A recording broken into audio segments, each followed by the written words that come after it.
Along with the video game, Electronic Arts worked with independent animation studio Film Roman to develop a prequel movie that released just a week after the game's launch. You probably don't recognize the name, but Film Roman has worked on a ton of stuff, and watching a bit of X-Men Evolution, I can see the similarity in art style that would lead to Dead Space Downfall, although it looks much worse here.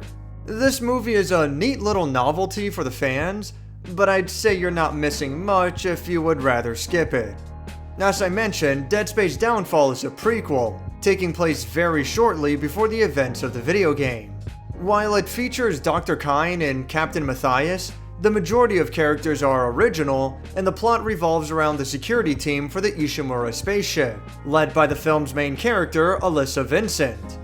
Shortly after mining the planet and retrieving an ancient alien artifact, a zombie-like alien species emerges from the planet, kills everyone it comes in contact with, and mutates their corpses into undead abominations.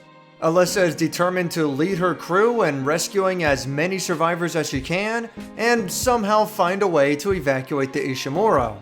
Much like the video game, the story isn't anything too special, but I guess it is a little better here since we have more characters who interact with each other. That said, there are more than a few inexcusable inconsistencies that don't make any sense. It's cool to see select scenes taken from the video game play out in the movie, but the death of Captain Matthias is quite a bit different. It doesn't make any sense why the necromorph monsters can't approach the marker since this wasn't really an issue in the video game, but whatever, I guess. I also remember it being a plot point that pretty much everyone on the Ishimura followed the religion of Unitology, but in the movie, those religious followers are often belittled, which would likely put them in the minority, not the majority. Who are you? Samuel Irons, engineering specialist. Oh, you're a rock worshiper too, Irons? It may be useful to have one of their own speaking to them. Your presence might be misinterpreted as hostile. This is me being cordial. You want to see hostile? Let the man speak with them. All right. Play the piper and lead the flock out of here before someone gets their nuts stomped on. Thank you. It's worth noting too that the necromorph infection across the Ishimura spreads far more rapidly in the movie than it does in the game. The main point I'm trying to get at is that this might be a little confusing for those who played the game first and want to watch the movie afterwards, which is odd considering the audience that this was obviously made for. But how about the movie and the storytelling on its own merits? Well, again, it isn't anything too special. It's basically just a bunch of gung-ho hotheads shooting monsters and yelling at each other. That's pretty much the whole movie. The amount of angst is goofy considering these are all supposed to be adults. Alyssa disagrees with the captain's orders and she salutes him with her middle finger.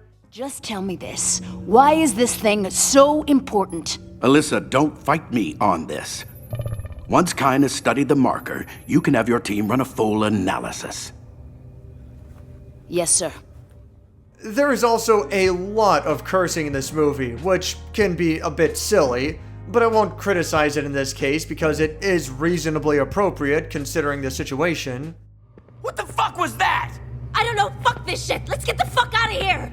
Man up, Shin, you got a job to do! Dobbs is fucking dead! When you get down to it though, the characters and dialogue are more ridiculous than those in the original game. And it doesn't do a whole lot to explore the setting's universe and lore, which was one of the highlights from the source material. It is cool to see engineers and other colony workers before chaos goes full swing, but there isn't really a whole lot that goes on here. I suppose it's a good thing that the movie doesn't waste too much time, but it is also really short too, so that hardly matters.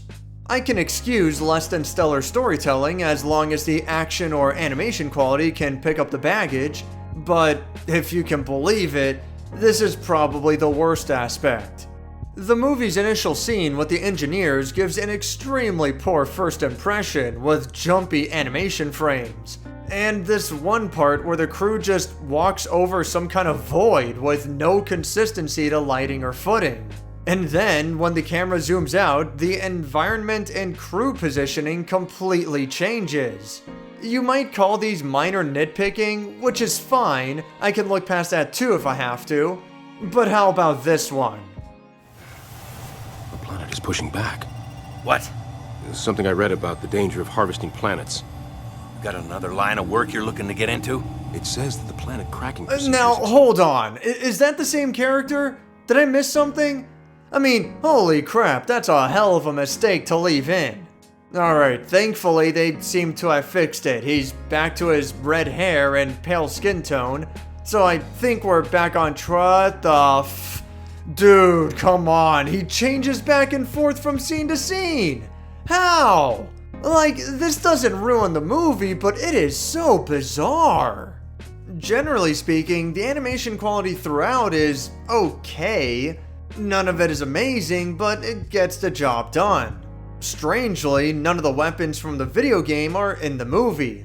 Instead of the pulse rifle, which would have been a very appropriate inclusion, the security team uses generic-looking pistols, and later on, some kind of plasma chainsaw.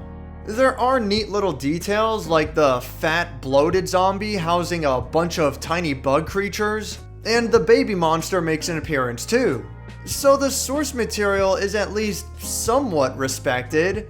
Unfortunately, the choreography and the weight of the action is really stupid. The way he slowly spins and falls over is so unimpactful. You also have this guy who, literally for 90 seconds straight, is just ineffectively bopping this zombie on the head while it nibbles on his hand. A lot of the action ranges from comedic, confusing, pathetic, but hardly any of it I would consider good. For a budget direct-to-video movie, you get what you pay for, you know?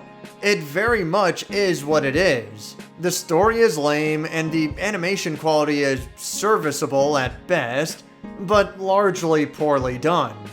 Like I said at the start, if you're a huge fan of Dead Space, then I think you'll get a kick out of this. It's mostly faithful to the source material, and it should be cool to check out.